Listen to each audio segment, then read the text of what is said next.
everything that we hear about with youth sports isn't through the lens of the 13-year-old. It's only through the lens of mom and dad. Mom and dad saying, this is way too expensive. Mom and dad saying, this is the greatest thing in the world. Saying, oh, we're disappointed. We spent so much money. It didn't work. What a mistake, right? None of this is through the lens of the kid.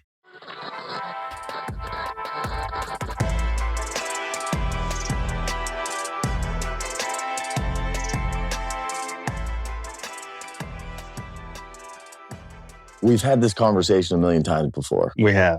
But I want to give everybody a sense of why I wanted to have this conversation. And so the various things that you've done in your life. You went to Ole Miss, you played pro ball. You were a scout for how long? 5 drafts full-time, 2 drafts part-time. And then you now do what I will say, like all things Marucci, but I do kind of want to dive into that too. So, but that leads us to where we are. So we are at, what do you call this place? The Hitter's House? Hitter's House HQ in Scottsdale. In Scottsdale. Newly opened, renovated the store, have a stable workout facility, baseball performance lab, and then also a full bat testing lab here. So kind of all things baseball and obviously the mecca of pro baseball here in Scottsdale. Be able to have 15 teams. So, and you guys have been here how long? Just opened. Just opened. Soft opening around the fall league. And then now this spring will be the first full spring we have, moving forward with it. Amazing. Awesome. Yeah, it's incredible. Obviously, my first time here. I've been to the place in Baton Rouge, which is incredible. But let's I guess dive into it a little bit. Sure. Oh, not only by the way, not only do you do all the things I mentioned, you're also a father, right, of a son Absolutely. who plays travel baseball. Absolutely. Right? So I think this is a very important conversation that we can have, and I do believe you can give the families listening a ton of insight. So as a player, you're actually from Louisiana.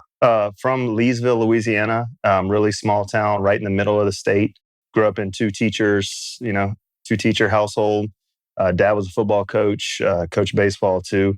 Really small town, was committed to LSU Eunice at first. A little bit of a late bloomer. I was young, 17 out of high school.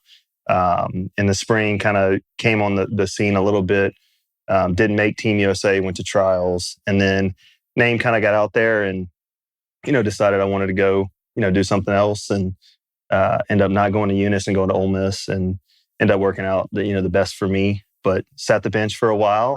Had to battle a little bit. Had Tommy John, was on arguably some of the best runs in Ole Miss. To start. Obviously, they won a Natty since then, but played in 3 straight super regionals. Righty, lefty, right-handed pitcher, right-handed reliever. I tell people all the time, like I was just the 8th or 9th guy on the staff with a ton of big leaguers, Lance Lynn and Satterwhite and the names and Biddle and all those Pomerantz, and unbelievable experience and kind of had to gut it out. Wasn't the most talented, but did my best to just throw strikes, and great coaching staff. And I felt like I was a tougher kid, and Coach Bianco kind of brought that out in us. So, small town in Louisiana, and chose to go to another small town in Oxford, and it was great. It was awesome. So, we're obviously both not playing professional baseball, right? But I love talking to players who, were grinders, right? Like things didn't, I'm sure at some level, like when you're an athlete as a 10-year-old, like things are going to come a little easier to you than maybe others. And then you get to a place where everything kind of starts equaling out, and, everybody has kind of the end of the road for them in their pro career. And for me, that was college as well. Or I guess you were pro ball. For me, it was college. When I got to the place where I realized, this is not like, it just comes easier to them. Sure. There is a point in time in which you're like kind of bummed out, right? Like, what does it say about me? I thought this is what I was supposed to do. But then when you can actually get to a place where you find kind of the next thing that you enjoy. And for us, we're grateful that we get to continue working in baseball. But when you find that other thing, and then you actually realize, oh, I'm really good at this thing. I look at it like a blessing, because there are a lot of players who I've worked with and have gotten to know over the years. And maybe they didn't, maybe they got to pro ball, maybe they got to the big leagues, maybe they made some money in the big leagues, but maybe they didn't quite achieve all that they had dreamed to achieve. And then let's just say that person is 35 years old, and then now going back and figuring out, what am I going to do, for the next 40, 50 years of my life? That transition from that age to obviously being, somebody who's middle-aged, having to figure out what they want to do, can be a very, very overwhelming thing and challenging. Absolutely. So I like talking to grinders because it's like, yeah, I mean, we got to a place early where we figured out it wasn't, necessarily our future. And we were able to kind of capitalize and find something to do. So when you got done playing pro ball, right? How old were you? 2008 draft. I was a fifth year guy at school. Okay. So I was 22 years old, drafted, went straight to short season, really short career in pro ball. I like to tell people I wasn't really good enough. It took me some time to figure that out.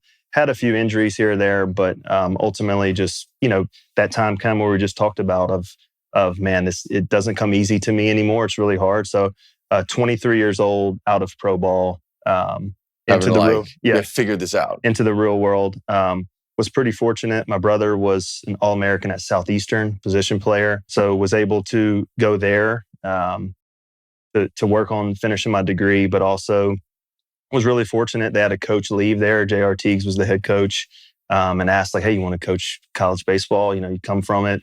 I was kind of training there, just figuring out for pro ball back and forth. And it kind of fell in my lap of, I found myself coaching first base for Southeastern. We won 40 games that year. I didn't know this. Yeah. So you were also a coach. Sure. So spent 2 seasons, being about draft 08, into pro ball, pitched in 09, back to spring training, finished that year, and then kind of had to figure out what to do. My brother was there, went to Southeastern, and then ended up, fortunately being around some great coaches. Justin Hill, who's head coach at McNeese, still Matt Reiser, who's at Memphis. So kind of fell in my lap on that, that staff, and ended up going like, man, this is kind of awesome. Like, get to still be around the game and then coach. My brother was on the team, and spent 2 seasons at Southeastern there, 10 and 11 at Southeastern, and was like kind of thinking that was going to be the path for me of coaching. So then what happened? Enjoyed it. It was great. A little bit different change of scenery, right? Coming from Ole Miss to pro ball to Southeastern. And my brother was done and kind of, missed pro ball enough to stay around it. One of the Marlin scouts lived in Hammond and kind of just got connected with him of like, hey, I think I want to get into scouting. And was coaching, some summer ball stuff, running camps. And he was like, hey, you want to be a part-time guy? So just being around the ballpark enough, and got to know some of the guys who still scout today. And then went on an interview with David Post and Mike Elias. And the Astros hired me in that fall of 2012. So started with Houston then, and then, first draft 13 all the way through we talked about there. Wow. So, yeah. And that experience of getting into scouting, how do you feel like that has served you even today? Well, the fortunate part of just being at the park, right, is something that I we all might take for granted. Like, you still get to work in the game and talk about it. Took me a little while to step back as from being inside the lines to outside the lines to be able to go like, man, is that a good breaking ball? Or like, hey, what type of player was I? I think, the transition helped of, put the goggles of myself on of like, what type of player was I? What type could I get him out? Or like, would this guy get a hit off me? Or how would I pitch him? I think the closeness of just now, just coming from playing and then seeing some of the better college players right into scouting helped me kind of have a, call it like a thermometer, if you will, or a gauge of how, what the game looks like.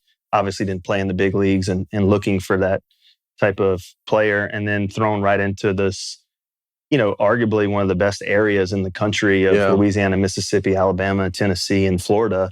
A ton of SEC baseball, a ton of great college and high school players, and really learning. And I kind of looked at it as like, how would I get this guy out? Or, how would I pitch him? Or how would he be able to hit off of me? So the, coming right out of it, I think really helped me, kind of evaluate the players of, put myself right back on the field.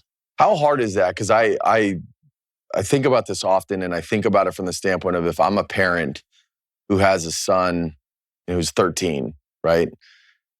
How hard it is for, again, when you're a scout, obviously you're not scouting a 13-year-old, but you're scouting someone who's 17, 18, right? But when you scout someone who's 18 or 17, and then you go scout a college kid who's, let's say, 21, 22 maybe, I mean, those are obviously some pretty significant age gaps there. How, as a scout, would you look at a guy at a high school versus college? I think a lot of it is, obviously you have the body types and how they move and athleticism. I think the part about scouting that I learned from some of the, the veterans in there, the organization is if you dream on guys, right? I think you have to look a lot of it is future down the road.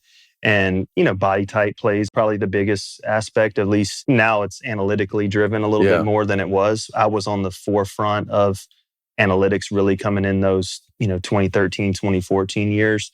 But, the difference of a guy who's at Ole Miss and a kid who's at Leesville High School is drastic. You're right. And I think the body type and the way they move was the number one indicator, at least for my eyes. And I call it like my type of scouting of like, what does it look like? But then also I think we underestimate character and how they carry themselves, and usually can kind of pick up on that. You get a chance to know them. And as an area guy, that's your job, right? As you don't just evaluate them on the field, but what type of person they are. Do they work? And I think that was the part that was probably the hardest, was how do you take what is a 17-year-old going to look like on the backfield of the Astros when he's 18, or what does he look like 4 years down the road? And a lot of it, I think, is conviction from how you feel, but also what do you think their body is going to, transpose into, or how does it look in 4 years? And look, it's hard, right? I tell people all the time, like, I was scouting. I was like, it's tough. We miss a lot. The industry misses a lot. Doesn't mean people are bad players, but we scout everyone like they're going to be a big leaguer. And every guy we draft, we intended to be a big leaguer at some point.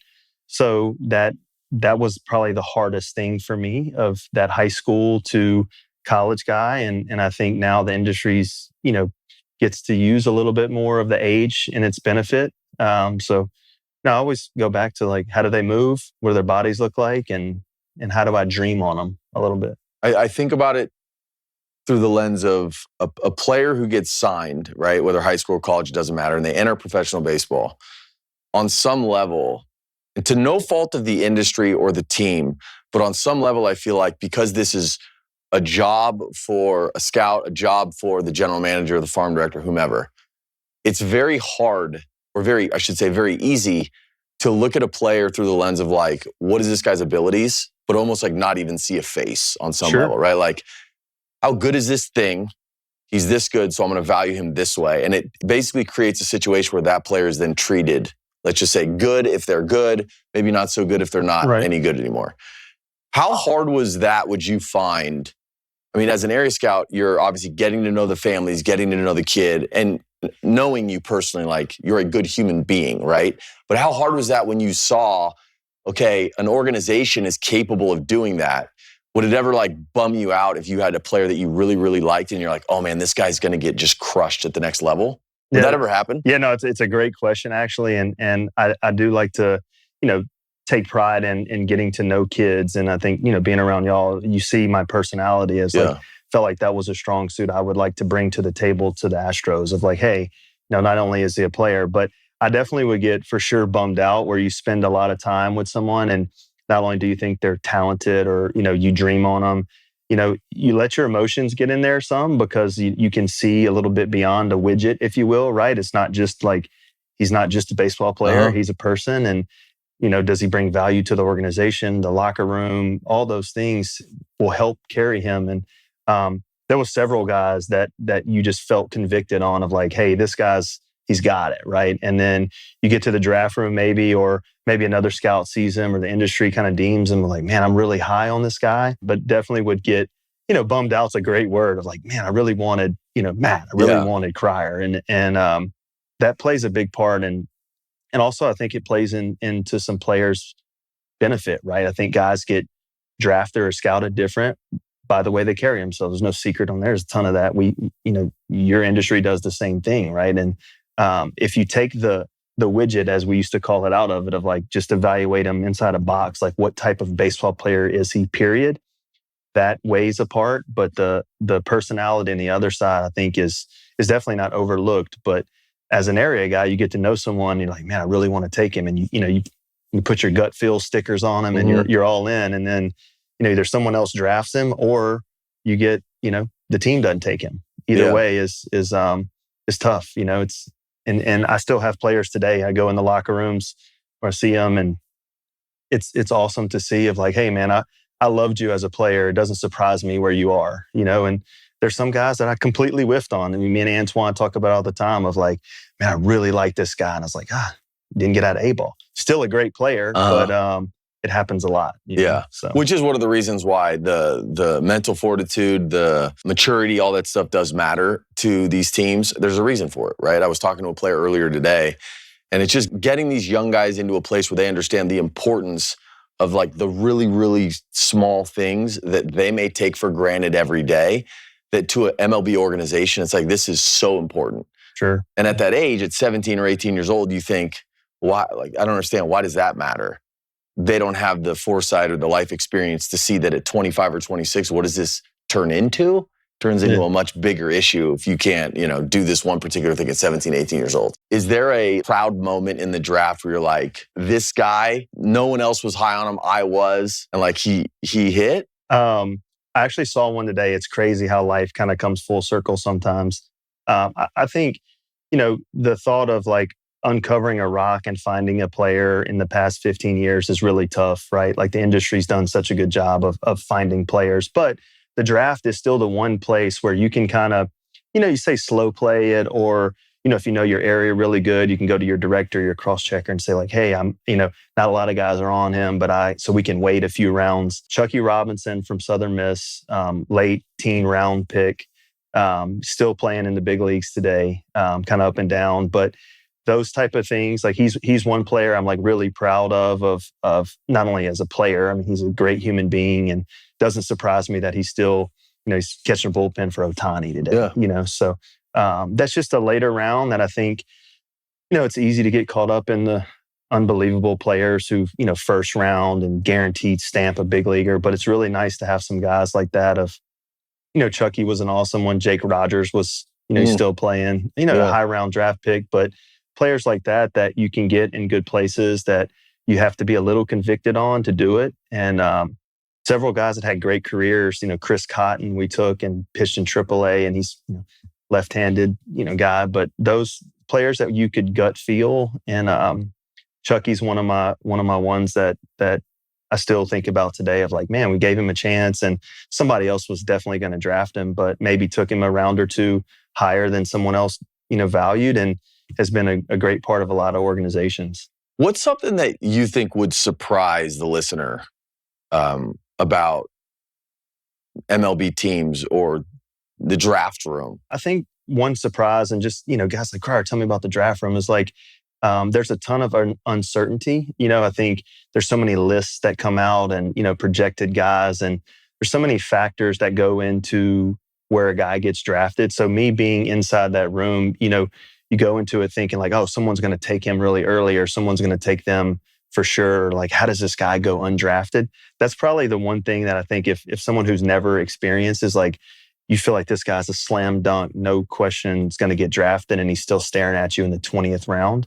That was the biggest like eye-opening thing for me, because there's so many good players in the world. I think people don't talk about that enough, because we see everybody's success, and I'm sure we'll get into some social media stuff, but like all you see is how this guy's goodness. There's so many good players out there. So deciphering through the draft of, and I take it all the way back to me. Like I was a right-handed pitcher who threw, 90, 94 miles an hour with not a real good breaking ball. And now those guys might not get drafted. Like there's so many good players now, and being in that room is like, no, how did he not get drafted? That was my biggest kind of like. I love that you say that too, because I think one of the things that gets asked often through the draft with a lot of these parents and the players is, tell me as early as possible where I'm going to go, how much I'm going to sign for. And I hate having to give them the answer of like, we are nowhere near the time that you're going to need for them to figure this out. They have to continue watching you. Obviously, the season has to kind of play itself out. Yes, you had a good summer, but you really need to continue to do this in the spring. Do you stay healthy? There's all these different things that need to happen. But I think sometimes families don't realize how late teams actually figure out what they're going to do. Absolutely. And that's probably a better way to describe what I was saying. I mean, even being in the draft room, Houston was a team that brought every scout to the draft. It was an unbelievable experience. We would go all the way to, hey, we have to have the pick immediately. Right. And I'm the area guy, not knowing if it's my guy or not. And I'm physically in the room So when a player or a college coach or someone goes like, hey, where do you think Cryer's going to get drafted? As an area scout, we could give a pretty range, but it could be way off or it could be perfect. And just the uncertainty all the way up to, round 7, pick 4. We might not know until pick 3 goes. That was the biggest, probably what the normal person doesn't know is like the teams have arguably outside of 1-1, it could go 1,000 different ways. Well, and now too with the models, sure, right? A lot of the models are dictating the actual choice. Not 100% of the time, but on some level, that's what's happening. And so, well, naturally, you have to wait to see, well, what's the board look like? Who's even available? Sure. Right? Who just went the pick before? And so, yeah, it's and that's a awesome question. Of like, if anyone can tell you where they're going to get drafted 10 minutes before the draft, I might call them out on it. Right. They'll give you a range, but even the scouts in the room, we don't know. You know? All right. So, because you were a scout, tell everybody, how old's your son? My son is 10. 10. Yeah, he's 10. And he is fully in the throes of travel baseball. We fought it for a while, I'll be honest. And we are fully immersed in it now. And he's obviously very fortunate in the resources that we have, from work to where we live, to the experiences he's had. But we're fully in it. And I'm coaching alongside another way better player than me, Will Harris, longtime big leaguer. We both have 10-year-olds in the area and decided to get together. But I would still say I'm somewhat new to it. We really didn't go full travel ball. It's really just like right into 2 years into it because I kind of fought it, and I think I could probably give you a lot of reasons why I fought it, but also I think there's a right way you can do it. I think there's a way that gets really hard to do it. And my little man loves it. And I used to say, guys at the office, like, oh, just wait, Cryer, you're going to be all in it. And I was like, nah, I don't know, man. Like, it's tough. And now, fast forward a couple of years, it's like, when's practice? My little man sending me videos of him hitting, and we go to the cage, and it's awesome. So when you say you think there's a right way to do it, that I want to get into it because I think we have a luxury of talking to you about this. I just had Kurt Suzuki on as an example, right? So you have the big league manager of the Angels who also runs a travel organization, and he's giving his perspective. Sure. And I wanted to give the listener a clear view into that, the same way I want to give them a clear view into kind of like how you would see it. Because if you have this experience having played in college, played in pro ball, scouted, worked for MLB organizations, if you're a parent listening to this who doesn't have any of that stuff and you're like, well, I want to be told like what's too much, what's not enough, what should I be doing? What is your right way of doing it, do you think? And it might not be the 100% right way. I think I've tried to put a lens on of the totality of what we're trying to do.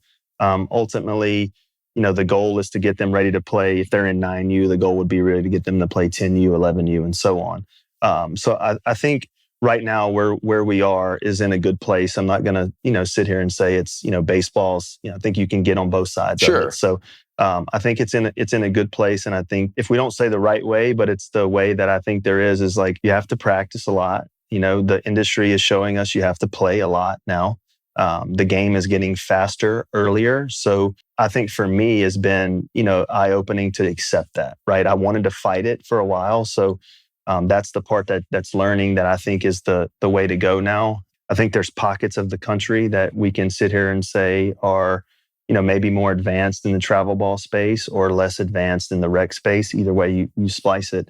To me, where we've kind of headed is that I think there's a way to practice a lot and play a lot with some rest involved. I think the word rest doesn't, sit well with a lot of people. And even, I fight it all the time. So just play another sport in some form, fashion, whether it's, full-time, part-time. Cross-training, I think, is the benefit of something that, maybe our generation done more than now. But so for us, it's be prepared to play a lot. Don't make it bigger than it is too early, right? And look, I can, look at myself sometimes.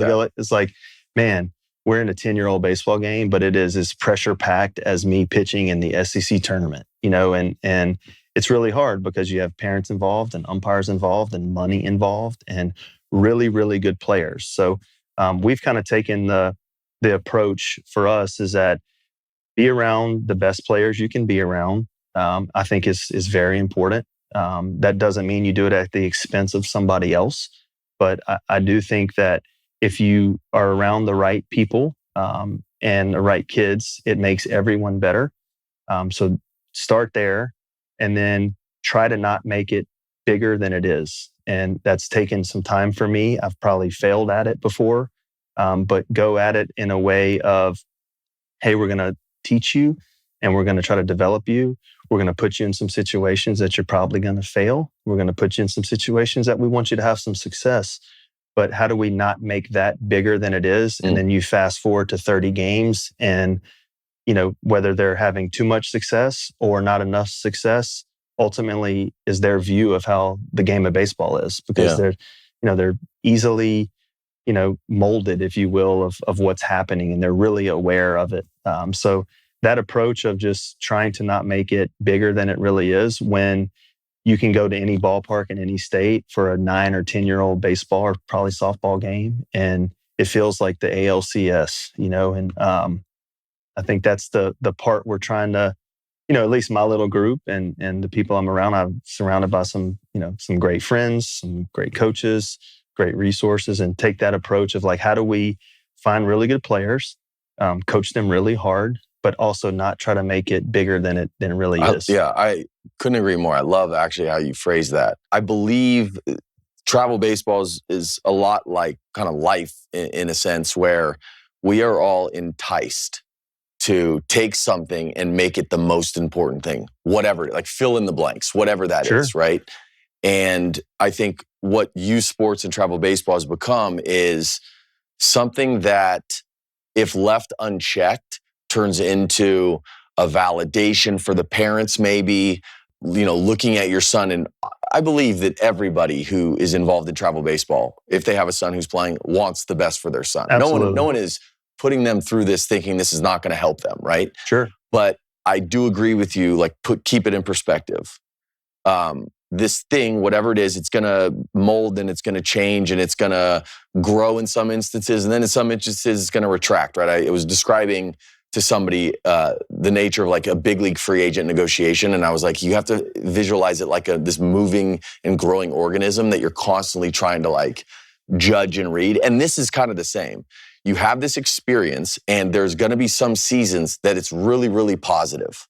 And then there are going to be some seasons that's a huge challenge. And most of the time that stems from like that particular player maybe hitting a wall because other guys are maybe as good as he is or maybe a little bit better. So I believe the right approach would be the parent, whether it's the mom or the dad, has complete self-awareness. If they want this for any sort of selfish reason, they need to know it. Absolutely. And so when they're going through this experience, they can sense from themselves, all right, I'm getting a little too animated here. I need to like back off. Like that's one of the biggest things, because everything that we hear about with youth sports isn't through the lens of the 13-year-old. It's only through the lens of mom and dad. Mom and dad saying, this is way too expensive. Mom and dad saying, this is all stupid. Mom and dad saying, this is the greatest thing in the world.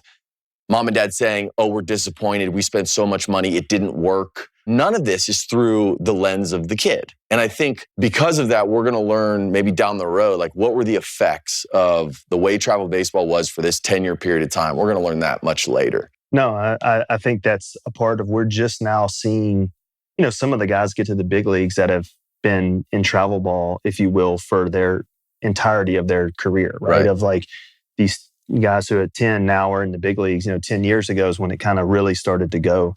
And it's really interesting. I think, to kind of reiterate that part, what makes it really hard though, and this is maybe something that could help, a parent, it's so year to year. You said like they're constantly changing, they're getting bigger. Some are hitting puberty faster. Some are really small and they get really big. And what's hard is that, I hope I do the best job I can to mentor and coach them, is that, it gets said a lot like, well, you're giving up on kids, or you cut this kid, or he's not good enough for your team. That's what gets really hard. And I think it's a, double-edged sword a little bit, because in one hand, you can, if you look at yourself in the mirror, you say, well, technically, if I choose, you to be on my team and not you to be on my team, then I'm not giving him a chance. I think the part that it's so fast. That's what, me and Will, we talk every day usually, is like we have to make decisions on kids so fast at 9 and 10 years old. Do we think they're good enough? Do we want them on our team? And it ultimately goes back to the parents, goes back to what type of parents are they, but what do they want for their kid? And I think that's if you put this whole, lay of cards out of what's right, all those things go into effect. But the industry has pushed down, making decisions on players, whether it be for Team USA, whether it be for my 10-year-old team. It's so fast now. And I think it frustrates, some parents because they're spending money and time and effort. And, some of them might feel like, oh, they're giving up on my kid when, it's not necessarily looked at that, but is just to be patient, right? Like that's what I try to, at least what I'm learning. I'm definitely not perfect, is like, you got to be patient, but you also have to be really, really aware. Yeah. And I think that's the lack, right? So many parents, I'm not just calling the parents out, but the lack of awareness of where your child actually stands at that age doesn't mean they won't be a good baseball player, doesn't mean they won't be a great baseball player, but the speed of it creates impatience, right? It's the enticing of like, well, he's better than I am. And then it puts the pressure back on the coach. And, ultimately you get picked on, or, someone says something bad about you or whatever. And that's the part of the awareness, I think, is where it's kind of gotten big, right? You hear all these things, it's watered down. There's so many teams, there's thousands of it, and people making money, but they're still playing baseball, which is ultimately, we all want that to happen. But the speed of it is what's really hard for a parent to make a decision, to go on this team or how far. And ultimately it goes all the way down to awareness. That would be my number one word. It's like, be aware of what you are. And then the comparison model eats everyone up, even myself. Yeah. And I think, and I'm thinking about this as I'm hearing you share all of this, because I agree.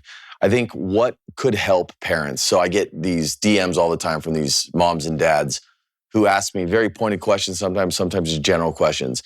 But I got one the other day, and the question was, Matt, I know you're saying, I did an episode specifically about how, mom and dad, you're not the hero, right? Your son's the hero of his journey. You're the guide.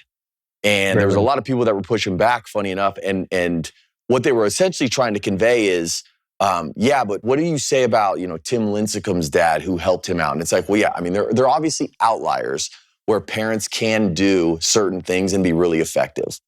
But I would rather us err on the side of, let's back off a little bit, give them a little bit of space. And then, if you can come in and add value here and there, that's all great, right? But I do believe that we need to look at this whole thing more generally and say, okay, if we can start general, maybe like wide view, and say, go out there and play, 10-year-old, right? Go out there and just have fun, be a kid. Okay, next level. All right, you're getting better. Are you enjoying yourself? Yes. Okay, next level.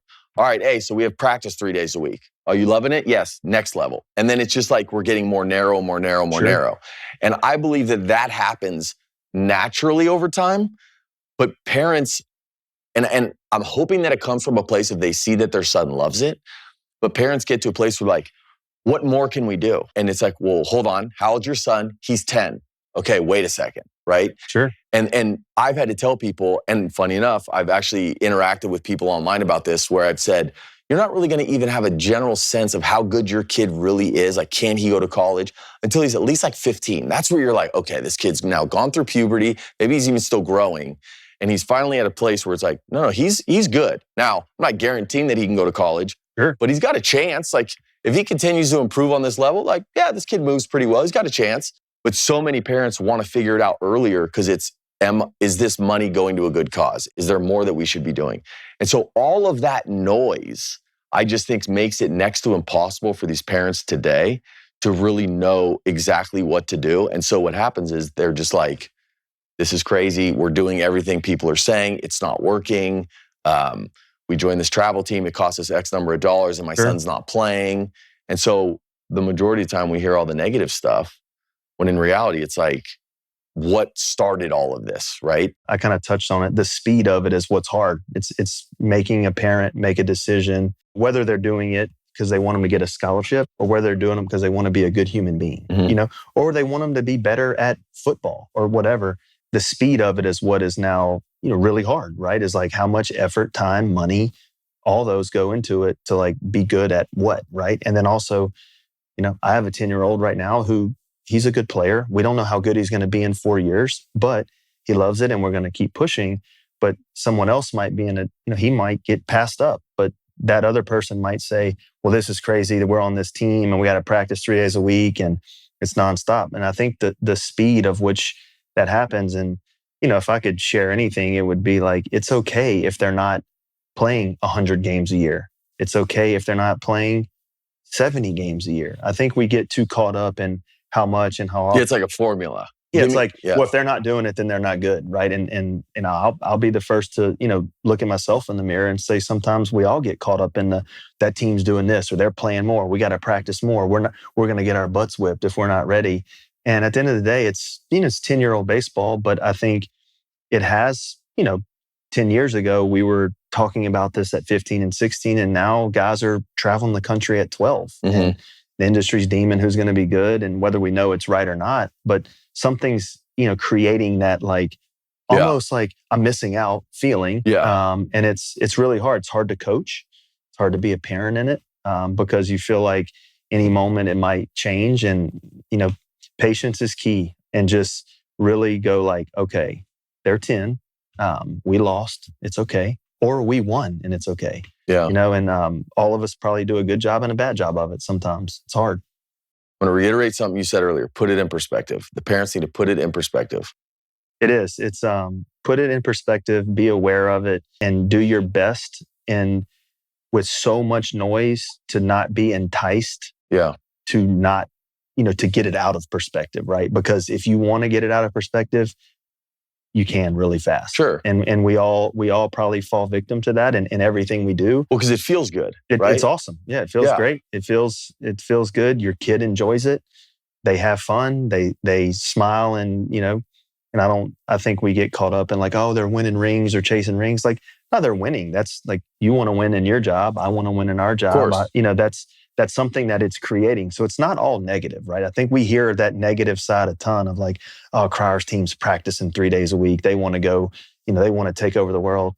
No, but we want to be prepared. And I think if I'm aware and I put myself and my child at the forefront of that and put it in perspective of where I think he is and where I think his trajectory is, and try to surround ourselves with that, then it's up to me or it's up to the parent to make that decision of how hard they want to go. There's no right or wrong answer. And then that's the hard thing, is that you get, I feel sometimes I go to the park and like someone out there right now on my little 10-year-old team in Louisiana who's going to play 40 to 60 baseball games. Somebody thinks I'm really crazy and somebody thinks I'm nowhere near crazy enough, right? So it's all about your perspective and your awareness and where your child fits. Mm-hmm. I think that's obviously none of us have a handbook for it, but that would be where I start. Yeah. Well, and even if we had a handbook for it, I'd say don't follow the handbook because, again, your situation is totally different, unique to you. Sure. I have told parents repeatedly that if you had to show kind of like a priority list, at least how it appears to most parents, as far as what their son is doing in the focus, number one for most parents is exposure. They think exposure is the most important thing and we've got to go do everything.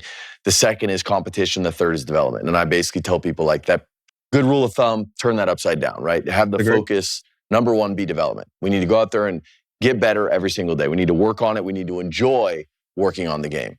And then you can use the development. And then the number two thing is competition, right? Let's go play in events. Let's go get the experience that we need.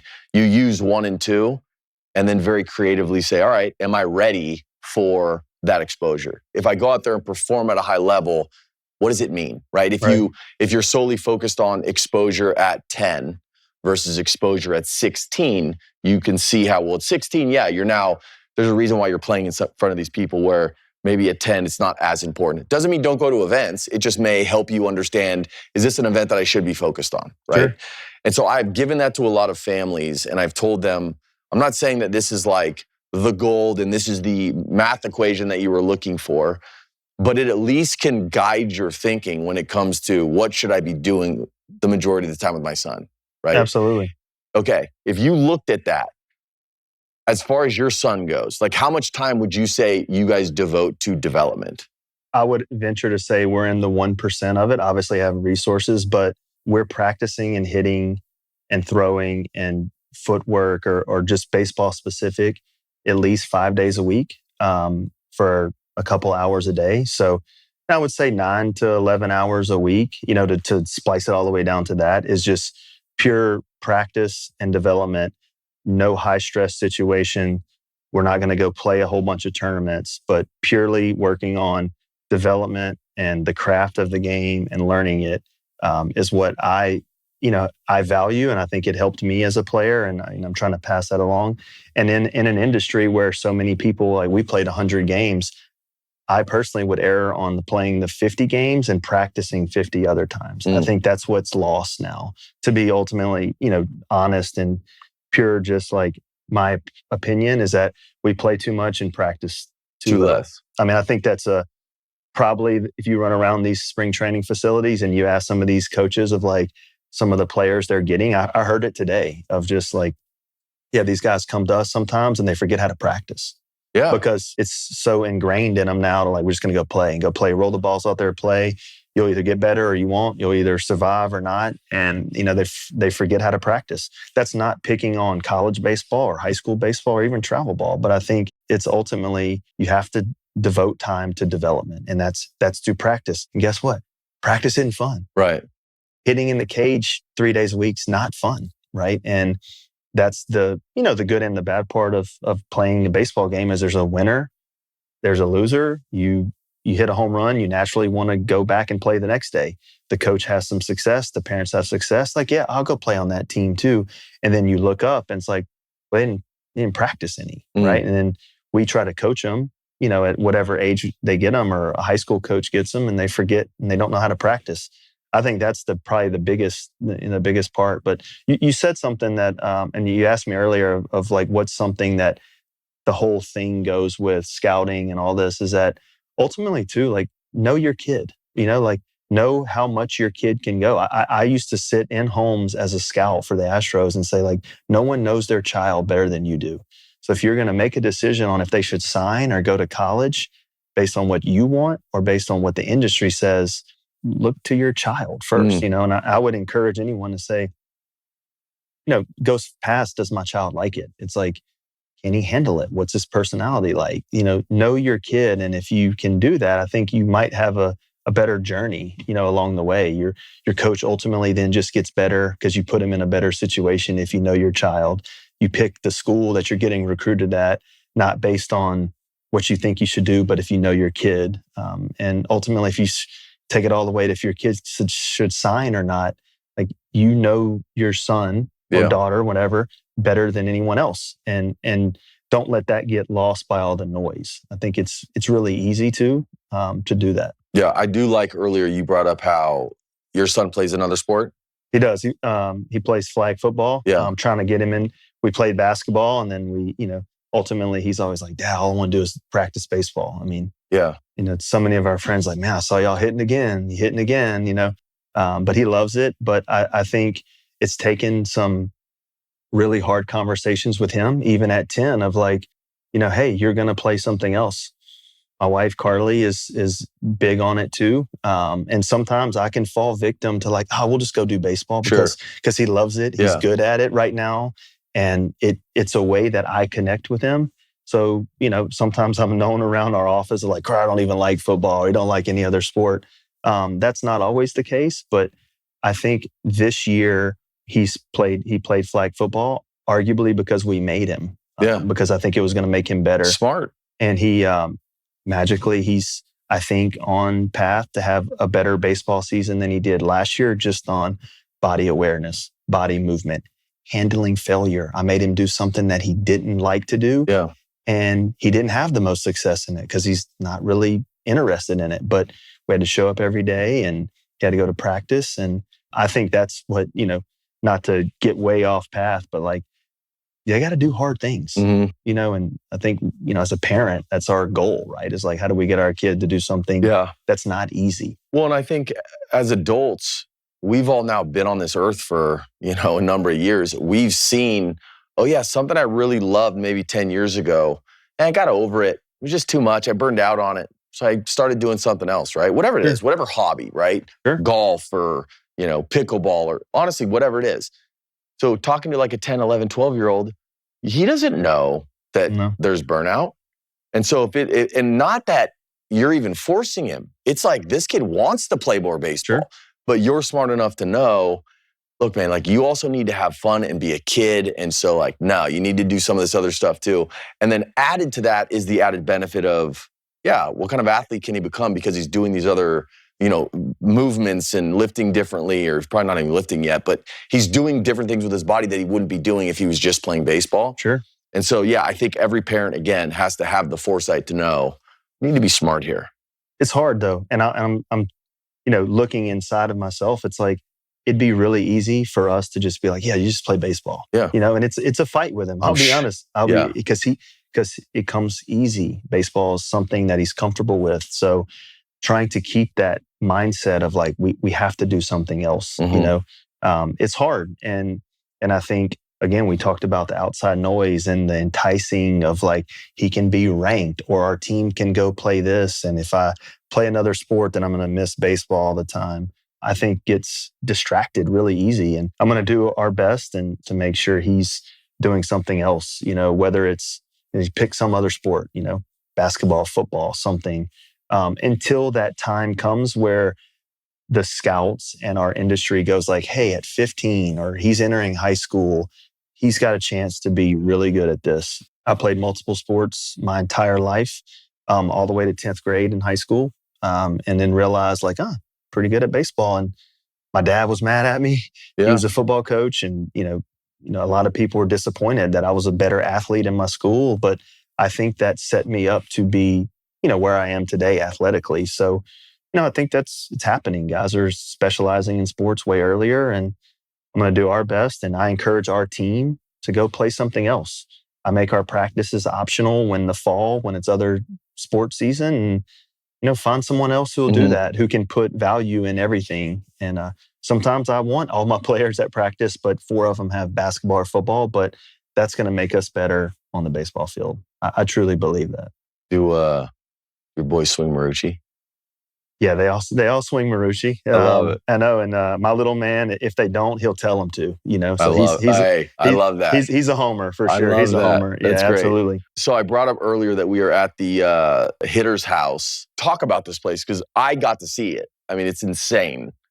Like talk a little bit about this place. So obviously headquarters in Baton Rouge. We have the baseball performance lab. All the wood bats are made there, and there's not a lot of pro baseball in Baton Rouge. We had this, this building here, Fox Factory, our company that owns us, had a facility, and through our team and everyone of creating a facility here, in a baseball heavy area, how do you create a space that's not only, retail oriented, but maybe for the professional guys, and then, bat testing labs. So this facility here has a full retail space right underneath us. We're sitting in like a player's lounge area that our guys in the off season or during the season can come. There's a golf simulator. They can, there's an office right here they can work. There's a full kitchen. And then behind those glass is it's called the stable. It's a workout facility. Bregman, Mookie Betts is down there. There's a ton of guys who have, Scottsdale's home to a lot of guys. So it gives them a place here. And then to the left is the performance lab, which is just an extension of an arm that we have in Baton Rouge that a guy can get fully fitted for a wood bat, or someone get fitted for aluminum bat. So it kind of touches all points. And there's 2 cages where, someone who just loves baseball and wants to buy a new bat can come test them out here and then, go catch a spring training game. Yeah. So this facility is awesome. Just opened. This will be our first spring training with it. We've already had, Caglione was here a couple of days ago. Merrill, like I said, Bregman's down there. So it's an awesome place. And I think it gives the players some space away from their own facility. Not that they don't spend a ton of time at their actual team, but, one place where they all have in common that they're baseball players. And it also lets maybe someone in the public, you never know who you might see here, right? It's kind of cool. And those guys work out. For any listener who you've ever gotten fitted for golf clubs, you guys have taken almost that approach, but for the pros and been like, how do we, because I've had plenty of guys do this with you guys, like how do we like personally fit them for this bat. And I've had switch hitters go in there where it's like, oh, from the right side, you need to swing this bat. From the left side, actually, you need to swing this bat. It's crazy. It's awesome. And we can, it's not only just wood bats. We can, with now aluminum bats, and there's kids as young as 10 or younger that are figuring out what size to be in. Obviously, the assessment, their body's a lot more mature when they're a professional player, but I think, that gives them a way, or gives the baseball player a way to feel some confidence of, and I tell guys all the time, it's not always, hey, Austin Riley, you should swing this bat, but it's, hey, your body moves really well with this bat. If we change something, does it alter your swing? Is your, does the bat path change? Does your bat speed go up? And that's something that I think sets us apart, Marucci and Victus on the wood bat side, that we can take it all the way down to Lindor swings one right-handed and one left-handed, right?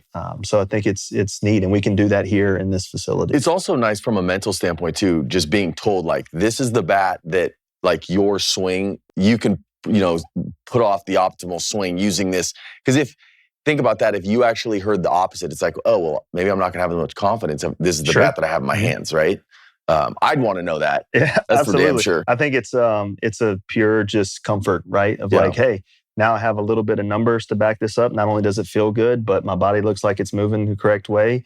And then ultimately too, like, it's still a feel sport. And if that you think you're going to get a hit when you walk up because you got fitted with it, then a better chance. Yeah. So the impression that I got when I first walked in here was like, this is the future. No, it's you guys did something right. No, it's awesome. And I feel like each time I've been here, multiple times now, and each time I walk in, I'm like, wow, this building's incredible. It's awesome. I think there's something for every age baseball player. Also, if you just want to buy a pair of batting gloves or try a bat out, you can do that. Or if you're, like I said, if you're Noah Miller and you want to work out and it gives you a space to do it, or if you want to see how your body moves with trying a different bat, you can do all those things here in this facility. And there's not a better place in the country, in my opinion, to have it. I love it. It's pretty awesome. So as we wrap up here, I have 3 rapid fire questions that I want to just lay on you. All right. And I'm going to see if I can remember all of them. So number 1, best player you ever scouted. Best player ever scouted. Bregman's by far the best player I feel like I ever scouted that I was that convicted to. There's a couple, I'm still in a couple group chats with scouts. I put probably the highest number on Kyle Tucker that anybody ever did. So I'd take those 2. I was just enamored by Kyle Tucker every time I got a chance to watch him. And we ended up taking him, so it was an awesome experience, and wasn't in my area, but if you just told me right away, I'd say Kyle Tucker. Okay. Yeah. What position your son? He's really tall.